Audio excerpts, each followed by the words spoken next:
Before we get started in the Dharma talk, please join me in invoking the Buddha's name 3 times. Namo Shakyamuni Buddha Namo Shakyamuni Buddha Namo Shakyamuni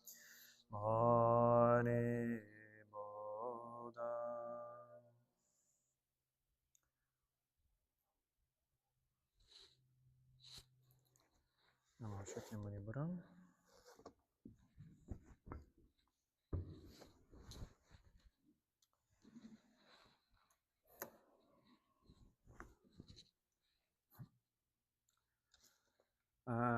After I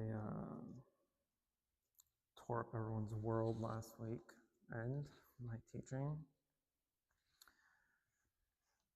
assuredly I ruffled a lot of feathers, clearly. So if I scared you off, wonderful. If you're back, even more wonderful. Unless you're just here for my charming personality, I don't know. But either way. So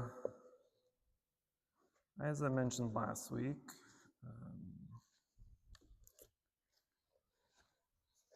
I am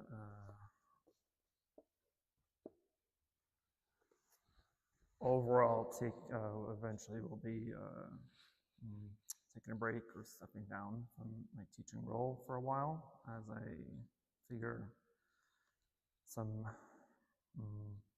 insights out. But in the meantime, I'm kind of going back to basics, and we are starting again on the Four Noble Truths. This time, however, I'm referencing the sutra itself, the turning of the Dharma wheel, the Dhammacakkappavattana Sutra. So this is the Buddha's very first discourse after his enlightenment. And so we spoke a little bit about it last week and reference kind of the slight history, I think. I don't remember if I spoke about it too much. But I'll be referencing the sutra during these next few talks. And so today we'll start on part 1 of the First Noble Truth. I'm going to dissect it into about 2 or 3 parts or weekends, since the First Noble Truth kind of encompasses a lot of topics, most notably the 5 aggregates, of course, and karma. I don't want to use the word karma, but cause and effect. There we go, cause and effect. So I'll kind of just start with that. I don't think I'll touch base on any of the, I won't touch base on the 5 aggregates until next week, since that in itself needs an entire session all on its own, just on the 5 aggregates itself, and not even referencing the First Noble Truth. So, First Noble Truth. If you've missed my catastrophe last weekend, I corrected my previous statement of the definition of the First Noble Truth. And if you recall in the past that I used the definition of in life there's suffering. However, upon my return and some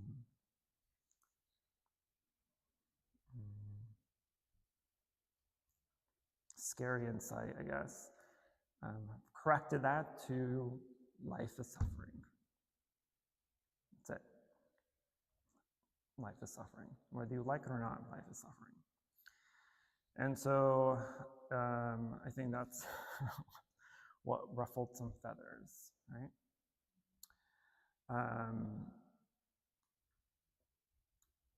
But we will see, for those that were not patient enough, we'll see next few weeks why the term life is suffering versus in life there is suffering is more correct.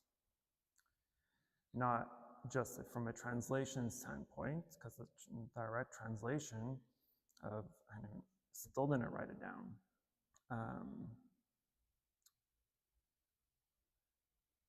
Dukkatam aryasatam, right? The noble truth of suffering. That is the direct translation, right? And as we kind of read one of the first paragraphs of the sutra, which I'll recite, we will see that it has no mention of, it is mentioning directly what is suffering, what is causing suffering, right? And so in one of our books I can get from us has the sutra in it. It is one of the first paragraphs, if I can find it. So we'll read this together. Not together, but you know what I mean. So the Buddha says in the sutra, "Here, bhikshus, is a noble truth of suffering. Birth is suffering, old age is suffering, sickness is suffering, death is suffering. Sorrow, grief, mental anguish, and disturbance are suffering. To be with those you dislike is suffering. To be separated from those you love is suffering. In other words, to grasp or to cling or to attach to the five aggregates as though they constitute a self is suffering." So the Buddha is telling us right then and there, these actions or these circumstances that cause suffering. And the reason why I'm the reason why I'm adjusting the title, the statement that life is suffering, is mentioned in the very first sentence of this, right? That birth is suffering. Because if you think about birth naturally means what? What comes from birth? Existence, life, right? So that automatically entails that everything behind this next sentence entails life, right? So it's not in life there's suffering, because as soon as you're born, all these conditions will apply to you, right? So there is no in life there's suffering. Life is suffering. Life is all of these sufferings. And so as we go through the teachings, as we go through the Noble Truths, and as I mentioned yesterday, the Buddha only taught one thing. His entire career, all he taught was that is suffering and the cessation of suffering. That is it. Right? This is the foundational, the most important, the most ideal, the most correct teaching that we can ever universally get, because it is applicable to all sentient beings. Every sentient being, animal, plant, human, whatever it may be. If you're sentient, if you're living, you're going to suffer, right? This is something we all have in common. But suffering, dukkha, comes in the most subtle or dramatic ways, right? And so when we use the word suffering, I think I mentioned this before, it entails this very dramatic experience right, of suffering, like torture or mental anguish. And those are, and even though that is technically correct, the suffering in this case means all the subtle nuances of life too. Stubbing your toe, right? Having a coffee stain on your shirt, suffering. Being stuck in traffic is suffering, right? What even the small details I mentioned last week, right? Trying to open a door that's locked and wanting it to be unlocked is even suffering, right? And so, but we don't think of these little nuances as suffering necessarily. And so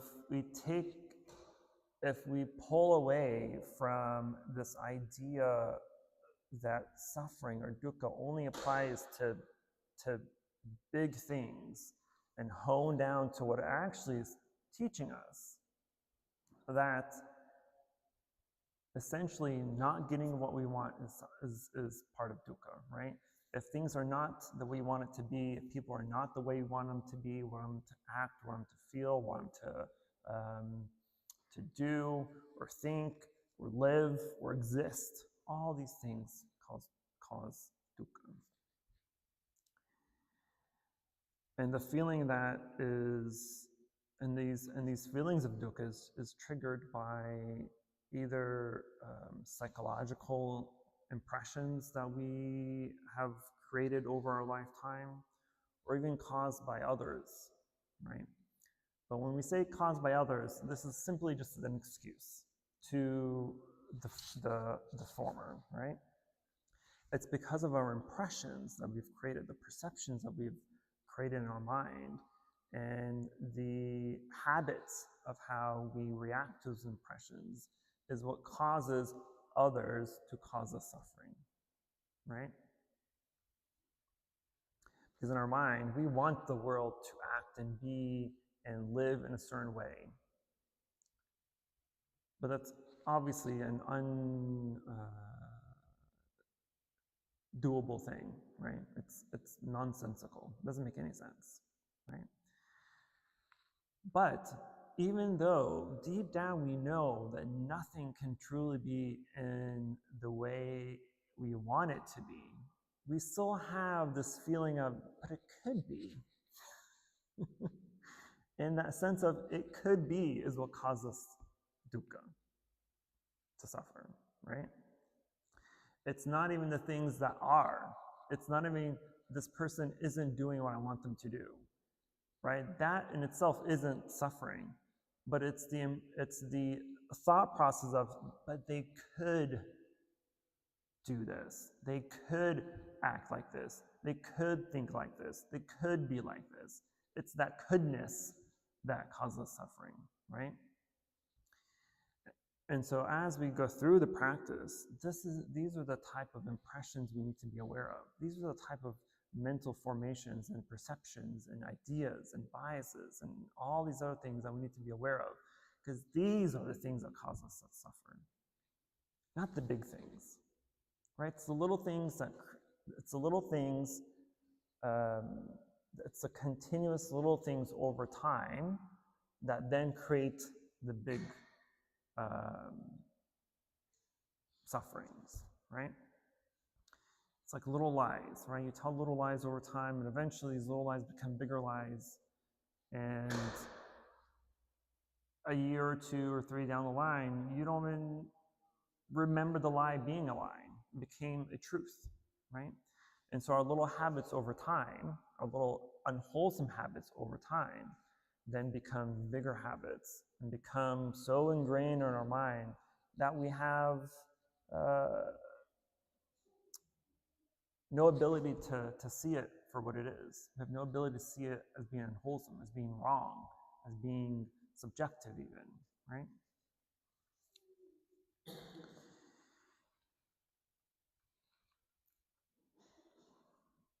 So out of this, this is more of the 5 aggregate kind of a thing, but out of this first indication that the Buddha gives us of what suffering is,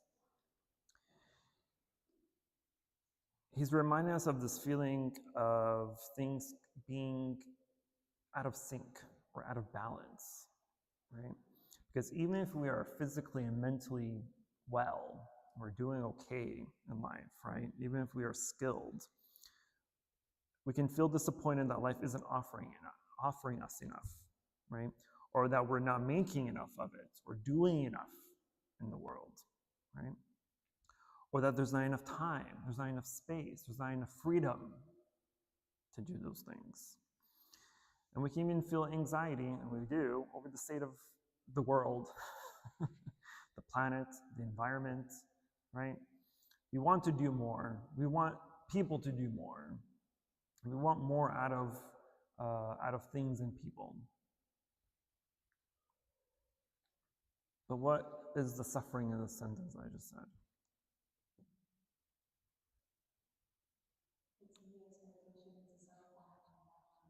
Right. It's the wanting, right? It's the wanting mind, the expectation mind? What am I thinking of? Expecting? That's a word, right? Expecting is a word. But all these kind of push and pull us emotionally, physically, mentally, right? We see the hardship of the world, we see the suffering in the world, and we want to do something about it, or we want others to do something about it, right?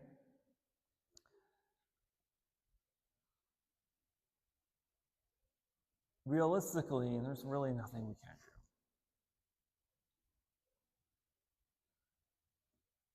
Realistically, if you really think about it, right? There's often this mentality that, oh, I can change the world. No, you can't. Right? This is a false expectation.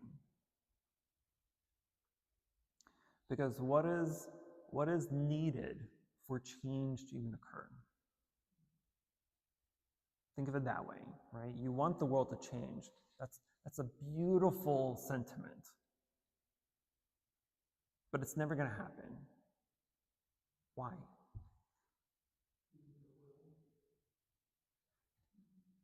The will to change, right? What else?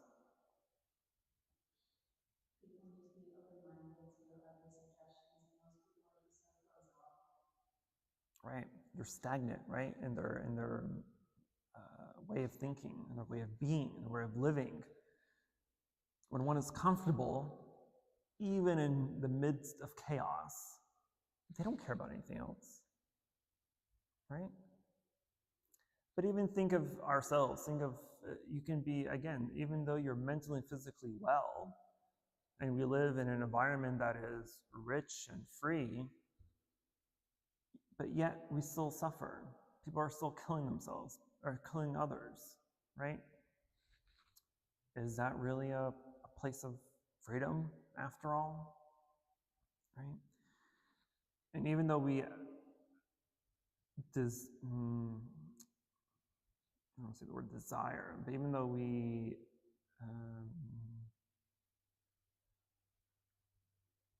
recognize that simplicity is often best, right? Having little, wanting little can be a good thing, right? But there's also a dark side to that, because even having little sometimes is a type of suffering. Because if you have little, let's say you're sick or you're whatever, right? You need more, in this case, medicine or medical attention to get well again, right? And so there has to be this balance between knowing what is enough, right? And so in the paragraph before this, when the Buddha is describing what the Four Noble Truths and the Eightfold Path is, he's describing what the middle way should be, right? Is what the middle way is, and how we should react to things in the spotlight of the middle way, right? I've said it before, you can have everything you want in the world. You can be the richest person in the world, or you can be the poorest person in the world. Each opportunity has room for enlightenment, as equal as enough opportunity for suffering. Because if you think about it, what is, other than being very rich or very poor, what do these two people have in common? Or I should say, what in their life is exactly the same?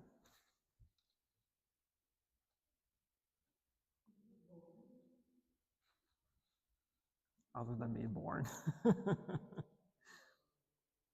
other than suffering. It's the nature of itself. Yeah. So when you describe in the warm, my heart is not something separate. What is you? When you change yourself, what something by itself. So what one whole world is you, and that's the you. So willingness to give yourself or the self is so that's the nature when you are thinking that way. And that's the only thing that is just clear. In other words, they both want more. The rich person wants more riches, and the poor person wants more riches. Right? So it's the wanting mind that every person has. Right? And the Buddha acknowledges this. Yes, we all have wanting. That's not the issue. The issue is, why is there wanting? From where does that wanting come from? And why does that wanting arise? Why do you need more than what you have? Why do you see the nuances, the inconveniences of life as bad? Why do you see things that are pleasurable and help or satisfactory as good?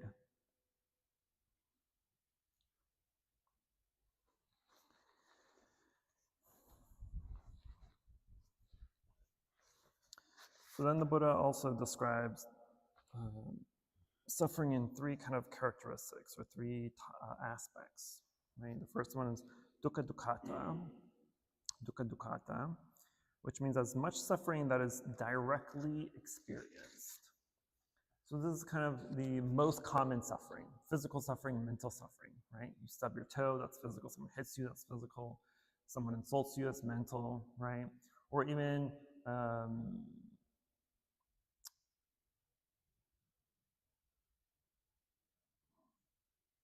mentally holding onto anger or distress or anxiety, right? Or overthinking disputes that you've had, or whatever it may be, right? Anything that's that's causing you to think for too long, basically, it could be a form of suffering, right? The second one is viparamana dukkha, which is the suffering as a result of change. Viparamana dukkha, suffering as a result of change. And change here doesn't mean changing your clothes or changing your environment or changing houses or cars, right? This is the suffering, this is the type of change where we have something that's bringing us pleasure, and that pleasure disappears, right? Or the happiness that we get from that pleasure disappears. And so when we experience happiness, though, there is this undertone of wanting more of it, right? Because we don't want that happiness to end, to disappear. And so by wanting more of it, or trying to hold on to it for too long,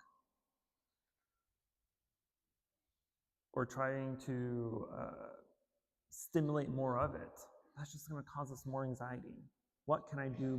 What can I do next? What can I do to sustain this feeling? What more can I do to hold on to it so it doesn't disappear? So there's always this grasping of trying to either control that pleasure or avoid it. Well, if I can't get my pleasure, then I don't want anything else. Right?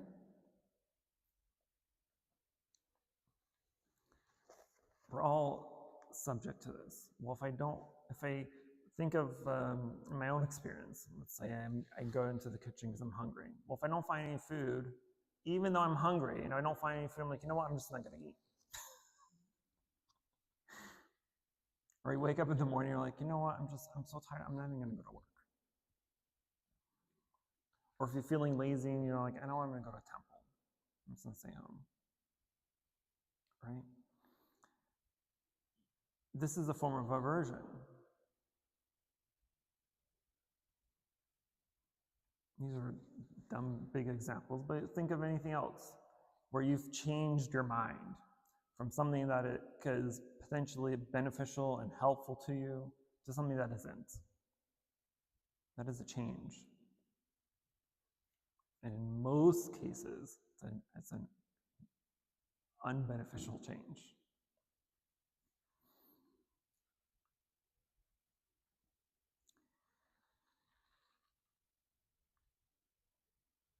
And the Buddha also mentions later on that our life also does have its dark side, even though everything I just mentioned sounds dark to me, but he continues on to say that there is a dark side, right? And even though it can be painful at times, but we unfortunately make it even more painful for ourselves, right? Psychologically and emotionally, by wanting happiness to last, or the painful aspects to never even arise in the first place. And as we go through our practice and meditate on the Four Noble Truths, right, we come to this understanding that the Buddha's teachings separates three things. One, that the dukkha that we experience because of the way of life apparently is, sorry, let me rephrase that.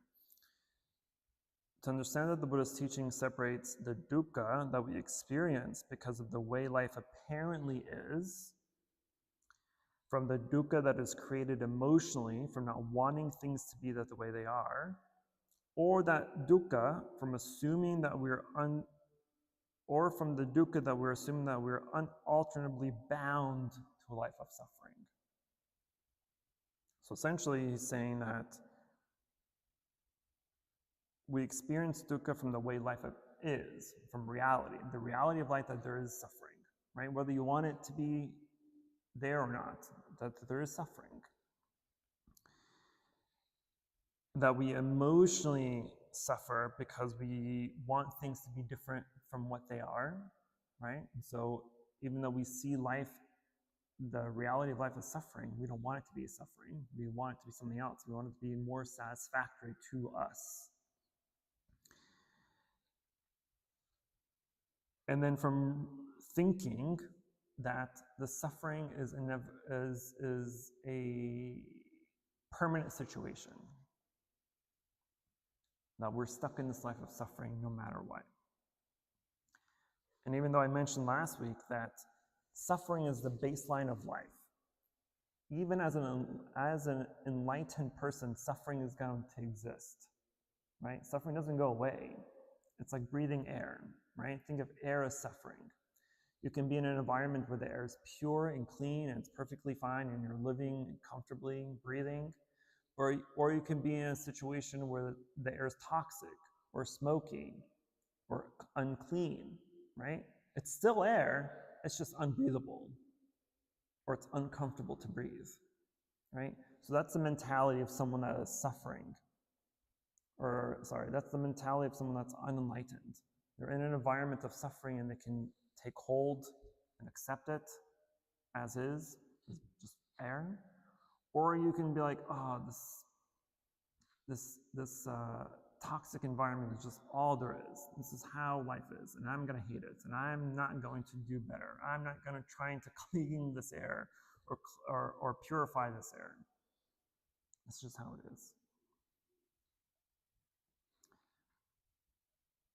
But suffering's still there, whether you're in a clean environment or an unfiltered, dirty environment. It's how the mind reacts to the suffering that causes someone to see suffering from an enlightened perspective. Suffering exists. That's perfectly fine. But how do you react to that suffering? What are you doing to cause less suffering? Or to even eliminate suffering from your life? Right? Because that is then the second noble truth. Which is what? Pop quiz. What's the second noble truth?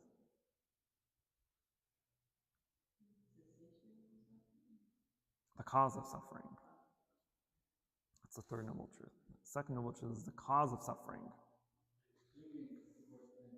Right. And clinging towards those things that cause us to suffer. Or to be attached to those sufferings. But fortunately, the Buddha, when he taught about dukkha, right, he did it in a succession of examples, which begin with the way that life appears, and then takes us into the heart of the matter. First, with how we respond to that suffering, and then more profoundly with what we take ourselves to be. This comes in, this is where the five aggregates come into place. The five aggregates then compose the self. Five aggregates comprise the self. And so once we recognize or realize, or I guess accept is a better term,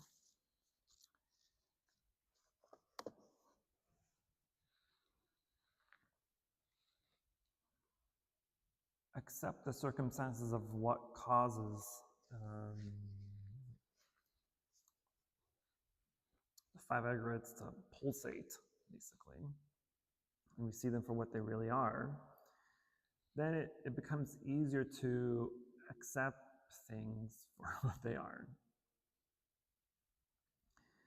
Because I don't think it's in the sutra itself, but the Buddha at least mentions two types of beings in this world, right? The Putojanas, which are translated as worldlings, and the Aryans, the noble ones.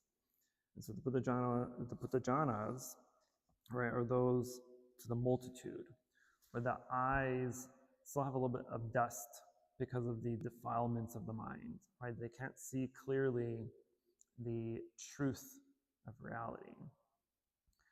Whereas the Aryans are the noble ones, those that are kind of the spiritual elite, not by birth or circumstance, but those that had less dirt in the eyes to see that the defilements of the world is what's causing suffering, right? And they have the taste of that freedom. Those are the Aryas. And so all of us would be considered the Aryas, right? Because we see that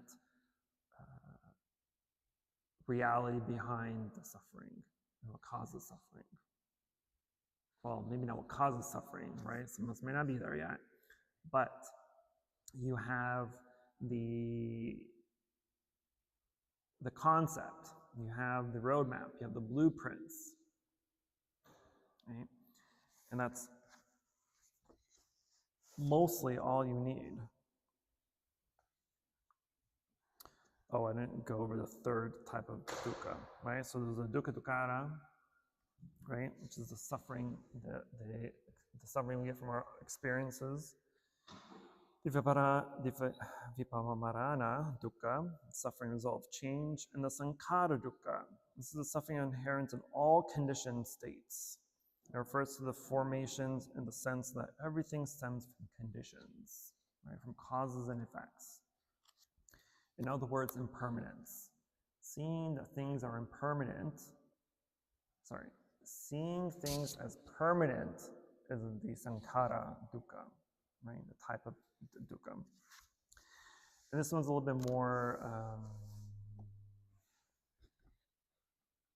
this is the one I would say we suffer in the most.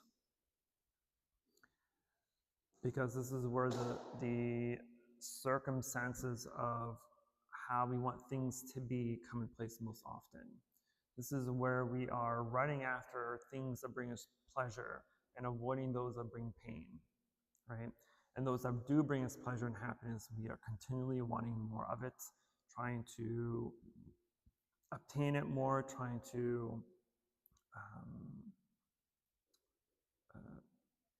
maintain it for longer than actually would exist, and not seeing the impermanent nature of it, right?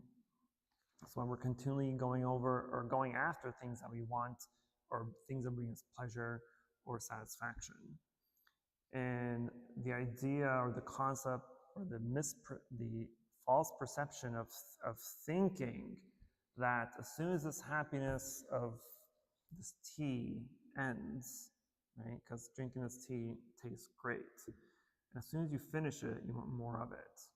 Or you want a better type of tea. You want a more expensive tea.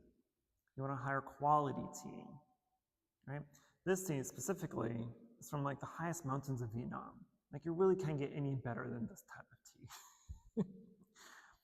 But if I'm ignorant of the truth of where this tea comes from, I'm going to be like, you know what? I want tea from even higher mountains than those in Vietnam. I want tea from the Himalayas. Tea doesn't grow up there. If it did, that's where I want it from, right? But that type of wanting, again, wanting is what we all have in common. And even though there's a lot of wanting that may be beneficial, right? Like wanting a better job, right? Because sometimes not everybody stays in the same job forever, for the most part, right? Typically you get promoted or you get a better paying job or better quality job, whatever it may be. So there's progression, there's more of something better. That too is still a wanting mind, right? Wanting to be here, wanting to be with family, wanting to travel, wanting to have good food, good tea. All this is still wanting. But again, there's nothing wrong with any of this. There's nothing wrong with that. What's wrong with this is the stupidity of the reasoning of why we want more. That's it. That's what's wrong. There's nothing fundamentally, intrinsically wrong with wanting a better job, right? Because you have to provide for yourself, for your future, for your family. Perfectly nothing wrong with that. But it's how you obtain that potential new job. It's the why. What are you going to do about it? Or how are you going to do it, right? You could be a really bad person in a job situation and doing things that make other people look bad. You could be throwing people under the bus. You could be blackmailing someone even just to get this promotion. Okay, I'm going to stop talking. It's been too long. Questions, concerns, emotional outbursts? Yes, ma'am. I've read in several books that Buddha did not use suffering and unsatisfactory. So, what is it? It's all the above, right? As I mentioned, dukkha doesn't have a specific meaning per se. If we even look back some of the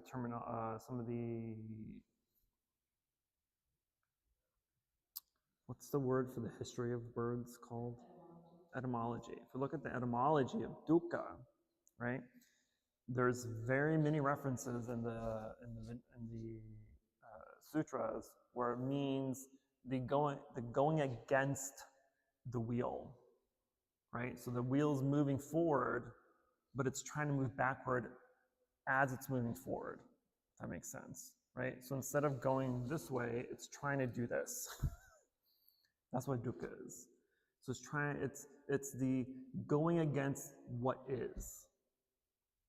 That's dukkha. So it can mean unsatisfactoriness, it could be distress, it can mean stress, it can mean suffering, it could mean a plethora of things, right? There's no real terminology. But we use the word suffering because it's the most generally used. But it just means going against what is. Let's think of it that way. Going against what is. I'm going to write that down real quick.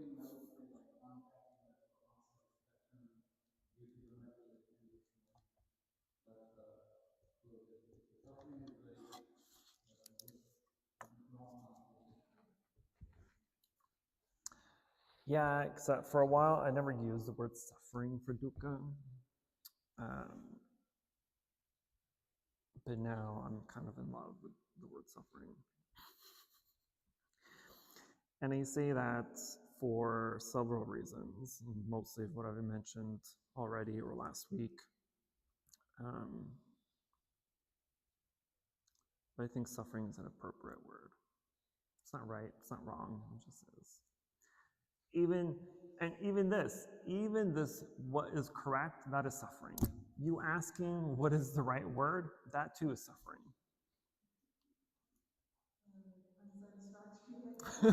Because you're unsatisfied with the translation of suffering. Yes. It kind of reminds me of something that's in the Veda Vedanta. In the Veda Vedanta, the substratum is the jiva. The jiva has an innate nature. It moves through death, rebirth, and it learns, and eventually it comes to a state of awareness that it realizes that it is not the body, it is not the mind.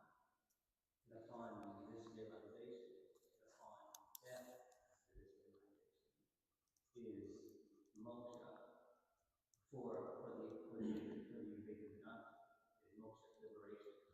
But it's also a realization that non-duality and duality are one and the same.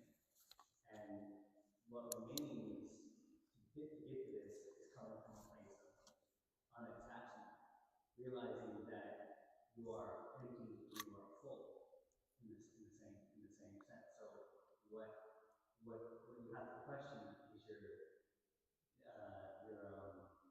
your level of attachment to your senses and to your mental formations to even be able to, in the Veda Vedanta sense, reach moksha. And it's different because samsara is seen as a learning playground. You know what I mean? Is seen as this learning playground in a sense, where you go from awareness to unawareness. Sometimes you take 10 feet back, sometimes you take 10 feet forward. But eventually what arises is this understanding that emptiness is fullness, and that you're not separate from that. And so that takes going from a discriminatory mind to a non-discriminatory mind, in a way. Because you first have to understand, what are your likes and dislikes, and then understand why do you have those understandings of those likes and dislikes, and why do you have those attachments to those likes and dislikes. You know what I mean? And so therefore you move from discriminatory to non-discriminatory to realize that you are what that is, that always has been. And it's not an egoic sense, because it can lead to an ego type of thing. You attach yourself to the idea that you are this oneness. It's profound in the sense that I think that the idea of the self is both empty and full. It's not something that you can. It's also said in the Upanishads, myth and myth, between this, not this, not this. It's the unidentification of all phenomena. And the moment you identify is the moment that you attach. The moment of identification. So attachment, I think, even in a Buddhist sense, is the craving and the thirst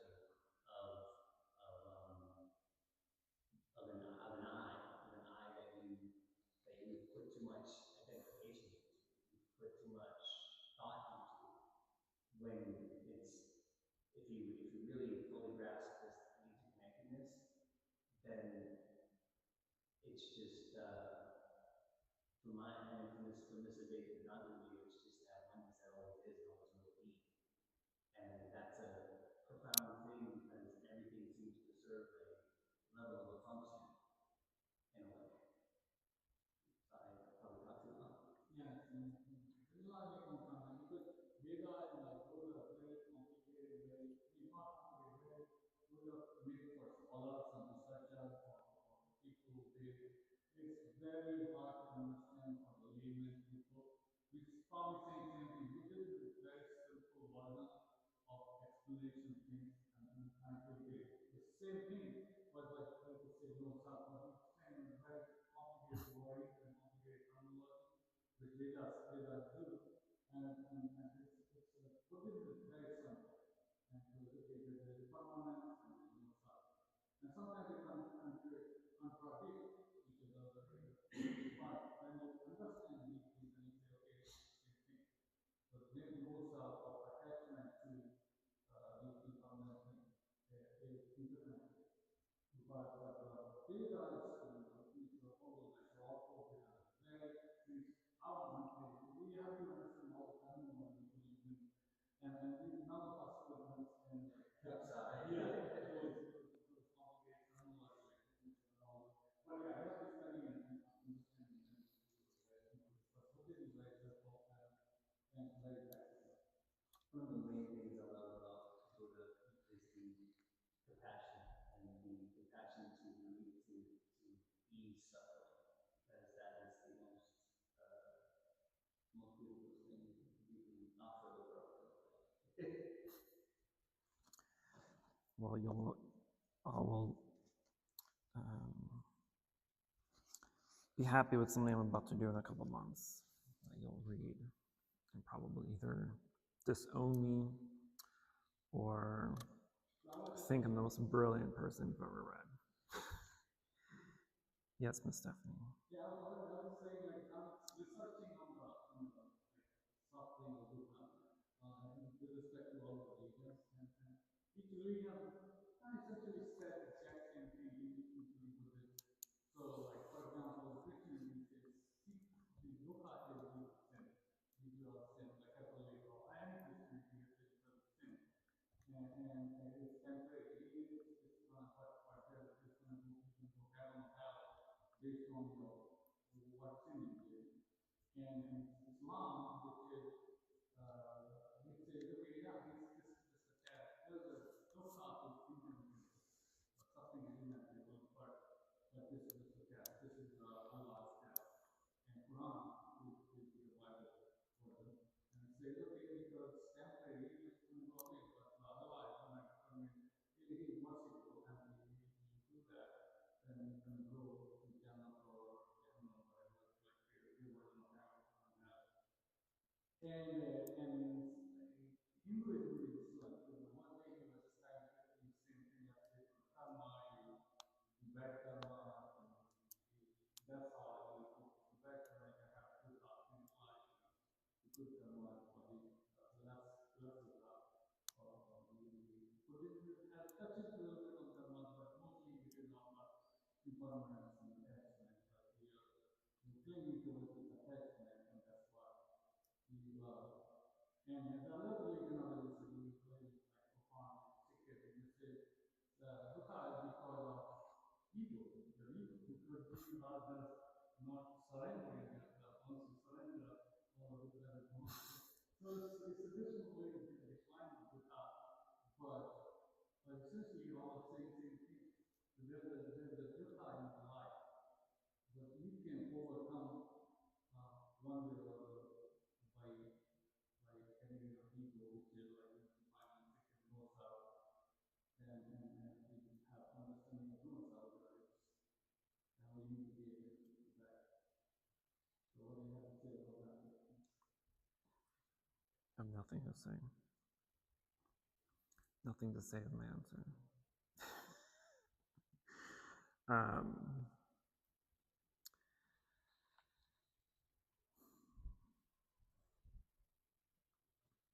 That is I guess for me,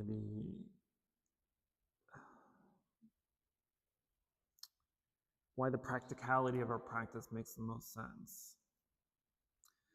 Right? Because if we, even from a non-religious or even spiritual point of view, anyone can come into the recognition or the realization of non-self, right? It's not a strictly Buddhist thing, right? This is a universal truth. But of course, we have the Buddha who put it into the system that he created for us to work with. But the idea of self and consciousness and impermanence and identity and blah, blah, blah, all this nonsense, right? Which is exactly just that. It's all nonsense. But what the sense that comes out of this nonsense is simply seeing that literally all we have to do is master, okay, realize the Four Noble Truths. And all that other stuff comes with it, right? All those other things and the permanence, the non-self, the attachment to ideas and perceptions and identity, and all the fetters, all the disturbances, all the hindrances, all this are byproducts that will naturally come into existence, that will naturally be realized once the Four Noble Truths are realized. This is why they're called noble, right? This is the Aryas, right? Arya Shikanas. These are the noble truths. And by becoming noble, not in the sense of status or recognition, but they're noble because once followed and realized, the characteristic of your being reflects that nobility, right? So that means you no longer see things as separate, as dualistic, as good or bad or right or wrong or beautiful or ugly. Things just are. And in that sense, everything is noble. You become a noble person, right? Coming to these noble truths. But that's for another topic, right? All this will come in time with my teachings. Stephanie, please. You asked earlier where does the wanting mind come from, and I don't know if I didn't catch where it comes from, or are you supposed to try to answer that question, kind of? Is it something to contemplate, or just to accept wanting mind? There's no acceptance in our practice. Acceptance means blind faith, right? Are you saying to contemplate? Not that you also talk about surrender, or to accept reality. So you said in reality that we have a wanting mind, or are we supposed to really try to answer that question? Well, we have to acknowledge that we have a wanting mind, right? It's kind of like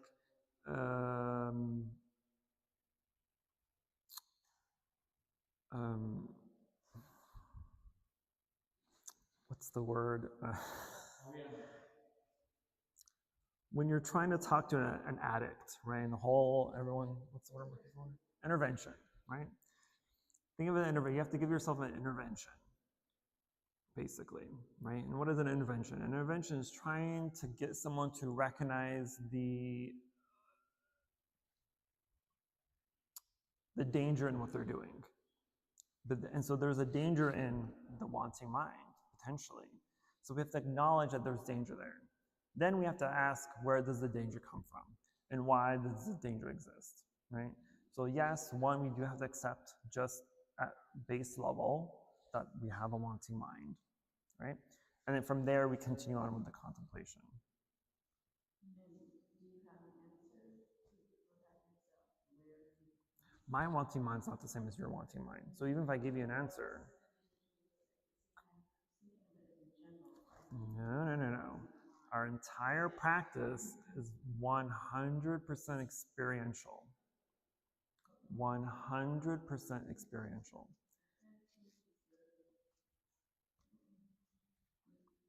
So, when I was in Japan, one thing kept bringing me to mind, because if we don't have a wanting mind, or putting that for whole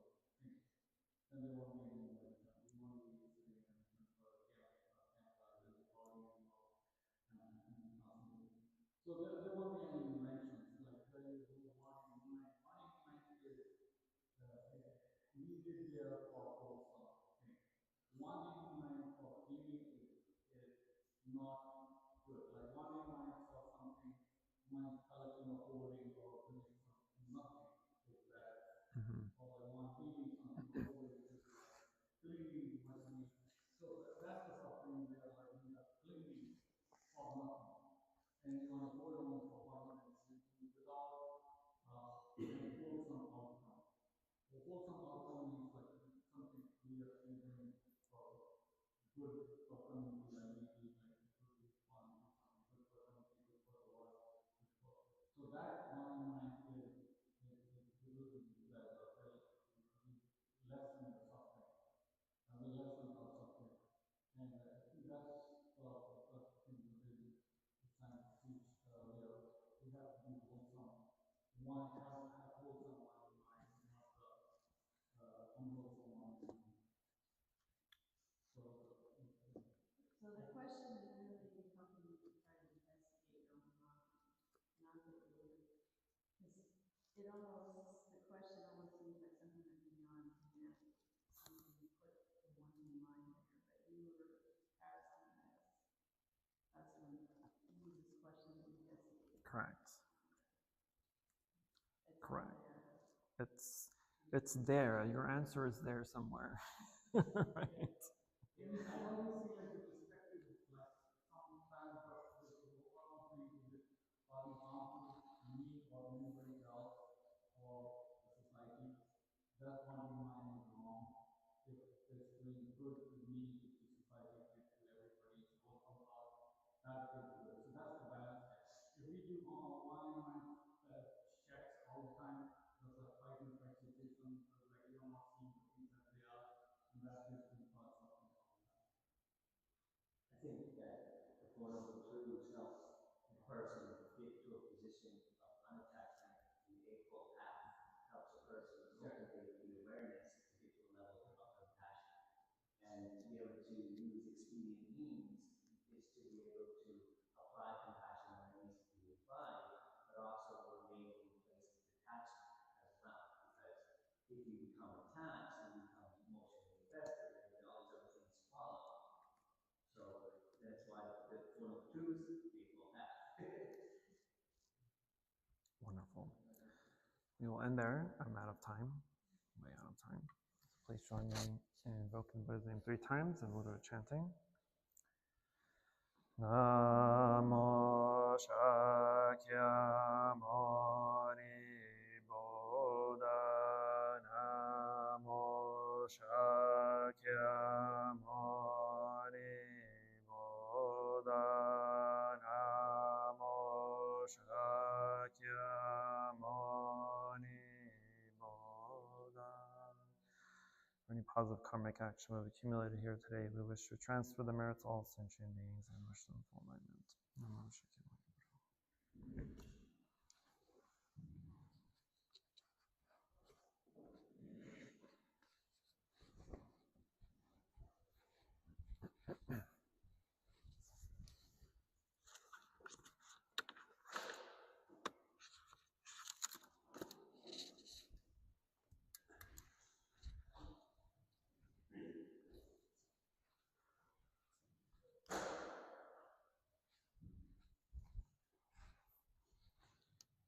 Start on page 1.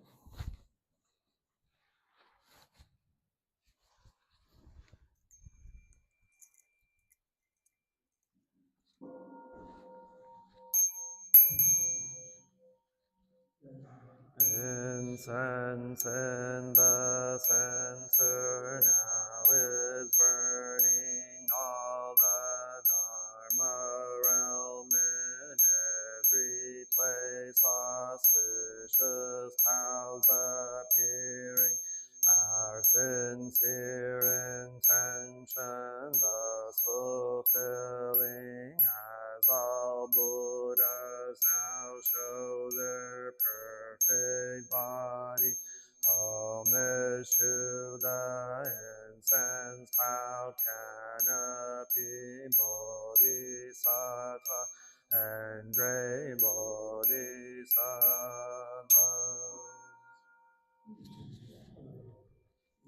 Gratitude we offer this incense to all Buddhas and Bodhisattvas throughout space and time. May it be fragrant as earth, reflecting our careful efforts, our wholehearted mindfulness, and the fruit of understanding.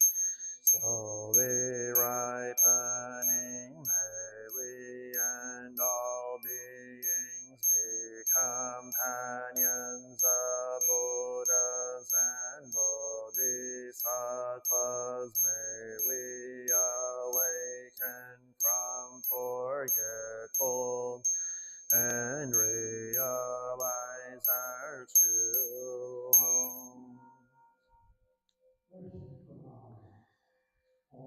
Eschew the eternally abiding Buddhas, the supreme Dharma and sagely Sangha throughout the Dharma realm and the realm of empty space and three periods of time.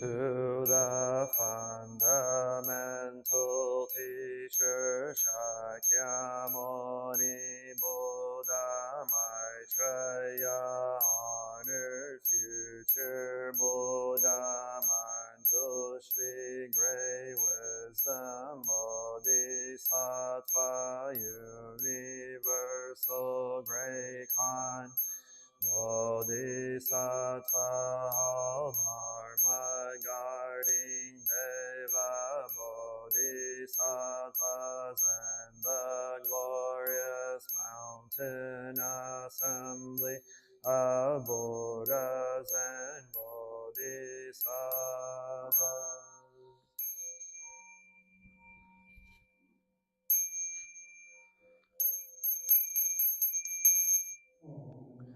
To Amitabha Buddha in the land of ultimate bliss, Avalokiteshvara, great compassion, Bodhisattva, great strength, Bodhisattva, restore great vow, Bodhisattva, and assembly of great pure sea like Bodhisattva.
Surpass profound and wonderful Dharma is difficult to encounter in hundreds of millions of eons. I now see and hear it, receive and uphold it, and I vow to fathom the Tathagata's true meaning. Namo Shakyamuni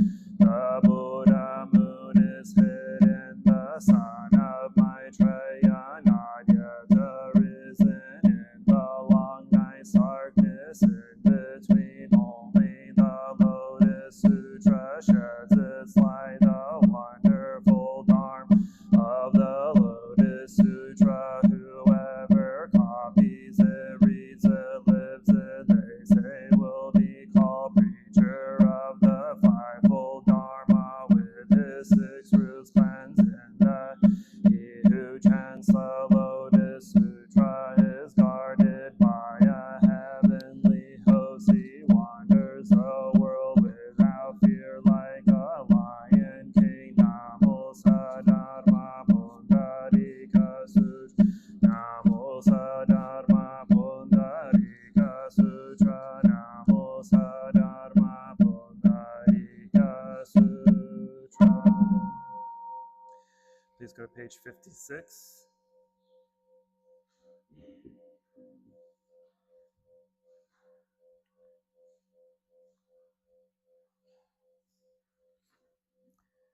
Chapter 10. The teacher of the law. At the time the world-honored one spoke to the assembly and said, if you wish to abide in the Buddha way and successfully gain the wisdom that comes of it, you should be constantly diligent in offering alms to those who embrace the Lotus Sutra. If you have a wish to quickly obtain wisdom regarding all species of things, you should embrace the sutra and at the same time give alms to those who do so. If one is capable of embracing the Lotus Sutra of the wonderful law, know that such a person is an envoy to the Buddha, who thinks with pity on living beings. Those who are capable of embracing the Lotus Sutra of the wonderful law relinquish their claim to the Pure Land, and out of pity for living beings are born here. Know that persons such as freely choose where they will be born and choose to be born in this evil world, so they may broadly expound the unsurpassed law. You should offer heavenly flower and incense robes decked with heavenly treasures and wonderful treasure hoards of heaven as alms to those who preach love in the evil world, following my extinction. If there are those who can embrace the sutra, you should press your palms together in reverence and offer alms to them as you would to the world-honored one. The best delicacies, all that is sweet and tasty, along with various types of clothing. To these Buddha sons and hopes you may hear a moment of their preaching. If there are those in a latter age who can accept and embrace the sutra, they are my envoys sent out to perform the thus come one's work. If for the space of a kalpa one should constantly harbor a mind destitute of good and with angry look should revile the Buddha, he will be commit an offense of immeasurable gravity. But if towards those who read, recite, and embrace this Lotus Sutra one should even for a moment utter evil words, his offense will be far greater. If there is someone who speaks the Buddha way and during a certain kalpa presses palms together in my presence and recites numberless verses of praise, because of these praises of the Buddha he will gain immeasurable blessing. And if one lauds and extols those who uphold this sutra, his good fortune will be even great for the space of 80 million kalpas, with them shapes and sounds with that which is pleasing to smell, taste, and touch. Offer alms to the upholders of this sutra. If you have offered alms in this manner and have heard the teachings for even a moment, then you will experience joy and good fortune, saying, I have gained great benefit, medicine king. Now I say to you, I have preached various sutras, and among those sutras the Lotus is the foremost. Disciples, chapter 11, the emergence of the treasure Tao. At the time in the Buddha's presence, there was a tower adorned with the 7 treasures, 500 yojanas in height and 250 yojanas in width and depth, that rose out of the earth and stood up. Various kinds of precious objects adorned it. It had 5,000 railings, 1,000, 10,000 rooms, and numberless streamers and banners decorated. All 4 sides emitted a fragrance of Dhanapatra and sandalwood that pervaded the whole world. Its banners and canopies were made of the 7 treasures of gold, silver, lapis lazuli, seashell, agate, pearl, and carnelian. And it was so high it reached to the heavenly palaces of the 4 heavenly. The gods of the triumph Shimsha heaven rained down heavenly mandarava flowers as an offering to the treasure Tao. And the other heavenly beings and the dragons, yakshas, gandharvas, asuras, garudas, kinnaras, mahoragas, human and non-human beings, an assembly of thousands and thousands, millions, offered all kinds of flowers, incense, necklaces, streamers, canopies, and music as alms to the treasure Tao, paying it reverence. Praise at the time a loud voice issued from the treasure tower, speaking words of praise. Excellent, excellent, Shakyamuni, world-honored one, that you can take the great wisdom of equality. Allow to instruct the bodhisattvas, guarded and kept in mind by the Buddhas, the Lotus Sutra of the wonderful, and teach it for the sake of the great assembly. Shakyamuni, have expounded is the truth. At the time there was a bodhisattva and mahasattva named Great Joya, preaching, who understood the doubts that were in the minds of the heavenly and human beings, asuras and other beings of all the worlds. He said to the Buddha, world honored, for what reason has this treasure tower risen up out of the earth, and why does this voice issue from its midst? At the time the Buddha said, Bodhisattva, great joy of preaching in the treasure tower is the complete body of a thus come one long ago, an immeasurable 1,000, 10,000 million asamkayas of worlds to the Inalantra. There was a Buddha named Many Treasures. When this Buddha was originally practicing the Bodhisattva way, he made a great vow, saying, if after I be and entered extinction in the lands in the 10 directions, there is any place where in order that I might listen to the sutra, will come forth and appear in that spot to testify to the sutra and praise its excellence. At the time the world-honored one spoke to the assembly and said, this holy Lord, this world-honored one, though he passed into extinction long ago, still seats himself in the treasure tower, coming here for the sake of the law. You people, why then do you not also strive for the sake of the law? This Buddha passed into extinction an endless number of kalpas ago, but in the many places he comes to listen to the law, because such opportunities are hard to encounter. This Buddha originally made a vow, saying, after I have passed into extinction, wherever I may go, in whatever place, my constant aim will be to the law. In addition, these emanations of my body, Buddhas in immeasurable numbers, like Ganges sands, have come desiring to hear the, and so they may see many treasures. Thus come one who has passed into extinction, each has abandoned his wonderful host of disciples, the heavenly and human beings, dragons and spirits, and all the offerings they give him has come to this place on purpose to make certain the law will long endure. In order to seat these Buddhas, I have employed transcendental powers, moving immeasurable multitudes, causing lands to be clean and purely. Each of these Buddhas to the foot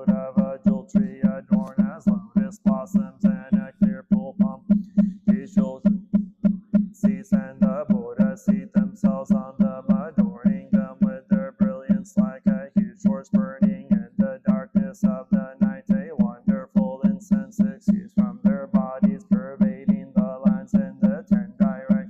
Living beings are wrapped in the aroma, unable to restrain their joy, as though a great wind were tossing the branch of small trees. Through this expedient means they make certain that the law will long endure. So I say to the great assembly, after I have passed, who can guard and uphold, read and recite the sutra now in the presence of the Buddha? Let him come forward and speak his vow. This many treasures Buddha, though he passed extinction long ago, because of his grave roars like the lion.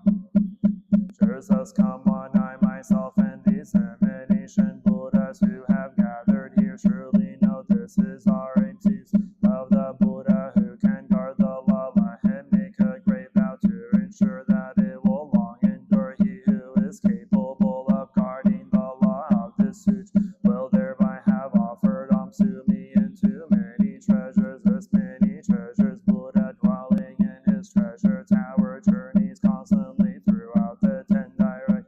For the sake of this sutra, one who guards this sutra will also have offered alms to the emanation Buddhas who have come here adorned and making brilliant all the various worlds. If one teaches this sutra, he will be able to see me, and many treasures thus come. And these emanation Buddhas, all you good men, each of you must consider carefully. This is a difficult matter, it is proper you should make a great vow. The other sutras number as many as Ganges sands, but though you expound the sutras, that is not worth regarding as difficult. If you were to seize Mount Sumeru and fling it far off to the measureless Buddha lands, that too would not be difficult. If you use a toe of your 10 millionfold world, booting it far away to other lands, that too would not be difficult. If you stood in the summit of being heaven, and for the sake of the assembly preach sutras, that too would not be difficult. But if after the Buddha has entered extinction in the time of evil, you can preach the sutra, that will be difficult indeed. If there were a person who took the empty sky in his hand and walked all around with, that would not be difficult. But if after I have passed into extinction, one can ride out and embrace the sutra and cause others to ride it out, that will be difficult indeed. If one took the gray earth, placed it on his toenail, and ascended with it to the Brahma head, that would not be difficult. But if after the Buddha has passed into extinction in the time of evil, one can even for a little while read the sutra, that would be difficult indeed. If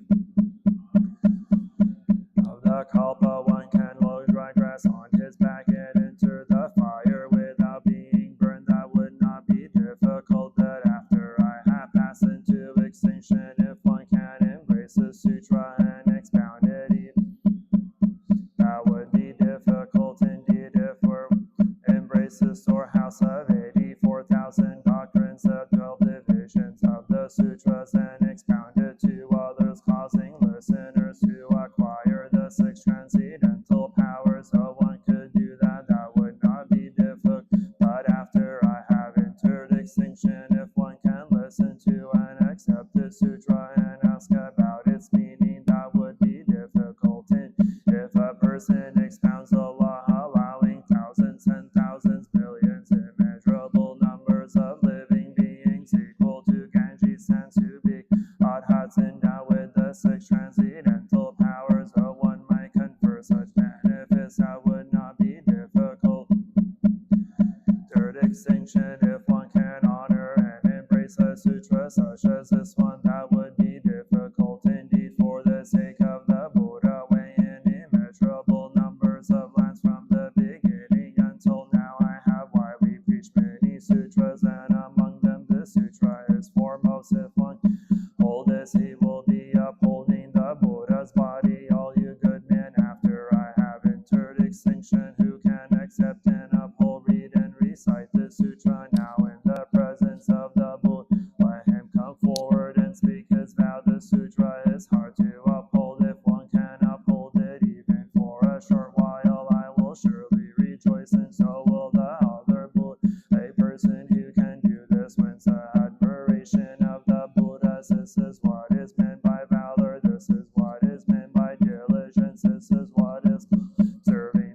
precepts and practicing Dutta, this one attain the unsurpassed Buddha way. And if in future existences one can read and uphold this sutra, he will be a true son of the Buddha, dwelling in a land spotless and good. If after the Buddha has passed into extinction, one can understand the meaning of this sutra, he will be the eyes of the world for heavenly and human being.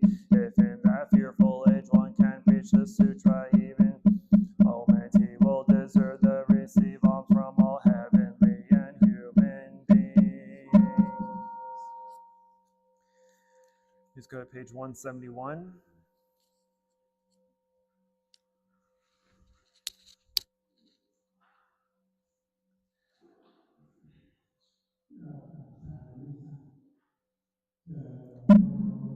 Sattva Avalokita, while moving in the discourse of Prajna Paramita, shed light on the five skandhas and found them equally empty. After this penetration, he overcame ill being. Listen, Shariputra, form is emptiness. Emptiness is form. Form is not other than emptiness. This is not other than form. The same is true with feelings, perception, mental formations, and consciousness. Listen, Shariputra, all dharmas are marked with emptiness. They are neither produced nor destroyed, neither defiled nor immaculate, neither increasing nor decreasing. Therefore, in emptiness there is neither form nor feelings, perceptions nor mental formations or consciousness, no eye or ear or nose or tongue or body or mind, no form, no sound, no smell, no taste, no touch, no object of mind, no realms of elements, no interdependent regions, and no extinction of them, no ill-being, no cause of ill-being, no end of ill-being, and no path, no understanding, no attainment, because there is no attainment. The Bodhisattva grounded in Prajna Paramita find no obstacles for their having no obstacles. They overcome fear, liberating themselves forever from illusion and realizing perfect nirvana. All Buddhas in the past, present, future arrive at Anuttara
refuge of Dharma, I learned to open many doors on the path of transformation, dwelling in the refuge of Sangha.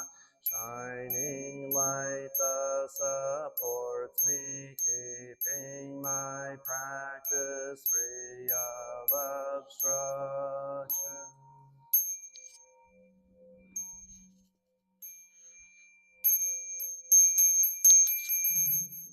Refuge in the Buddha, in myself I aspire to help all people recognize their own awake nature, realizing the mind of love, taking refuge in the Dharma. In myself I aspire to help all people master the ways of practice and walk together on the path of liberation, taking refuge in the Sangha. In myself I aspire to help all people build fourfold community, to embrace all beings and support their transformation.